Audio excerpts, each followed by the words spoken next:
आणि बातमी पुण्यातूनच आहे। पुण्यामध्ये रवींद्र धंगेकर यांच्या नावाने साड्या वाटप सुरू होत्या आणि या प्रकरणामध्ये आता समर्थकांवरती गुन्हे दाखल करण्यात आलेले आहेत। निवडणूक भरारी पथकाकडून पोलीस ठाण्यामध्ये या संदर्भात गुन्हा दाखल झालेला आहे।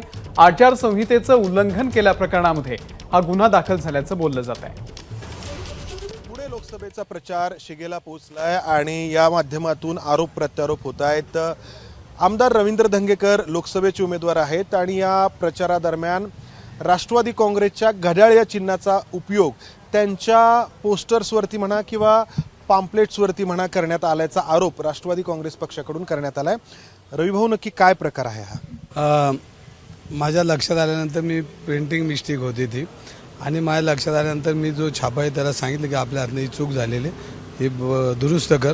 असं काय जाणून बुजून झालेलं नाही, हा पेंटिंग मिस्टेकमधला हा विषय आहे आणि त्यामुळे तो पडला। पण त्याची आमची चूक आहे, पण ती आम्ही मान्य केली। त्याचं काय राष्ट्रवादी काँग्रेस घड्याळ एक चिन्ह आहे, दुसरा राष्ट्रवादी काँग्रेस जो आहे तुतारी वाजवणारा माणूस हा एक पक्ष आहे।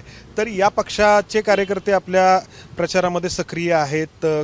कोण कोण नेते सभा घेत आहेत किंवा कोण कोण नेते याच्यामध्ये पुढे आहेत? आज पवार साहेबांची सभा आहे, सुप्रियाताई आहे, जयवंतराव पाटील आहेत, आमचे प्रशांत जगताप आहेत आणि सगळे पुणे शहर लेवलवरचे सगळे पदाधिकारी कार्यकर्ते मतदार हा माझ्याबरोबर राष्ट्रवादीचं काम करतोय।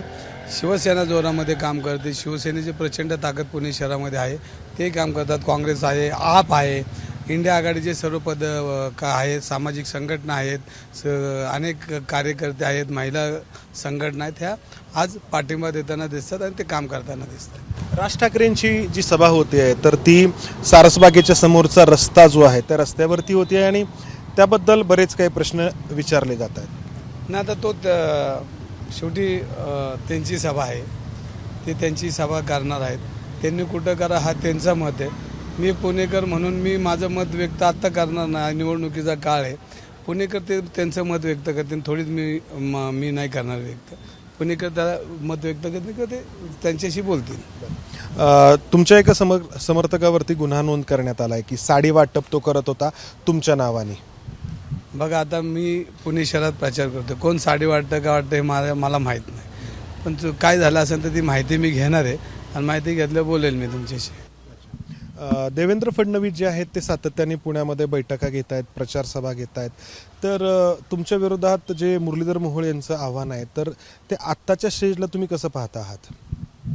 बघा, मुरलीधर मोहोळ हा माझं आव्हानच नाही। ते पुणेकरांना मत मागत नाही, ते मोदी साहेबांना मत मागतात। मी मागतोय पुणेकरांना मत, पुण्याच्या विकासासाठी मागतोय। देश तर आपल्याला महत्त्वाचाच आहे, पण पुणे बी आमचं महत्त्वाचं आहे आणि 10 वर्षामध्ये काय केलं हे त्यांनी सांगितलं पाहिजे। मी पुढल्या 5 वर्षात काय करतो ते नाही सांगितलं पाहिजे।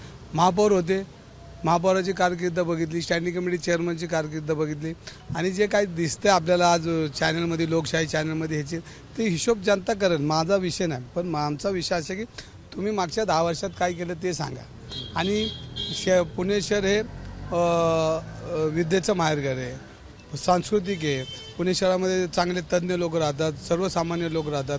छत्रपती शिवाजी महाराज जिजामातेने या पुणे शहराची उभारणी केली आणि ह्याला सांस्कृतिक आणि धार्मिक सगळा टच आहे। आणि अशा वेळेला पुणे शहराची 10 वर्षात डेव्हलपमेंट झाली का? अजिबात नाही। पुणे शहरामध्ये जी डेव्हलपमेंट झाली ती वैभवशाली पुणे शहराची काँग्रेसच्या काळामध्ये झालेले, त्याच्यामध्ये आपण बघितलं या 10 वर्षामध्ये नवीन काय पुण्याला आलेलं असं नाही। उलट ह्या पुण्याला 10 वर्षामध्ये जाहिरात करून पुणे शहराचं सुविधावर प्रचंड प्रॉब्लेम आणला। आज मेट्रो पळत नाही आहे, नदी सुधार योजना आहे, वेताळ टेकड्या फोडत आहेत, आरोग्य सुविधा नाही आहेत आणि प्रचंड आज अंमली पदार्थासारखे विक्री ते पुणे शहरात होतात, तरुणांकडे लक्ष नाही आहे। म्हणजे ह्या सगळ्यांना त्यांचं अपयश आहे। आणि देवेंद्र फडणवीस, मी तर म्हणतो 2 सभांना त्यांनी गल्लो बोळात फिरलं बाहेर आणि लोक त्यांना जाब विचारतील, तुम्ही आम्हाला काय दिलं? 10 वर्षापूर्वी ते जाहीर केलं की मी मुळशी धरणातलं पाणी आणेल, 10 वर्षात त्यांचा हात कोणी धरला नाही, पण आजही ते सांगणार आहेत। म्हणजे भूल थापाला हे पुणेकर बळी पडणार नाहीत, कारण आता लय झालं, 10 वर्ष मोठा काळ गेला आणि 10 वर्षामध्ये आता त्यांचं ऐकायला कोण तयार नाहीत। आम्ही पुणेकर सक्षम आहोत, पुणेकरांच्या विकासासाठी, पुणेकरांचा नागरिक, पुणेकरांचा सुपुत्र तयार आहे। तर प्रचारासाठी एकच दिवस उरलेला आहे आणि त्यामुळं आरोप आणि प्रत्यारोप दोन्ही बाजूंकडून होत आहेत। कॅमेरामन अमोल गवाळेसह मंदार गुंजारी, एबीपी माझा, पुणे। एबीपी माझा, उघडा डोळे बघा नीट.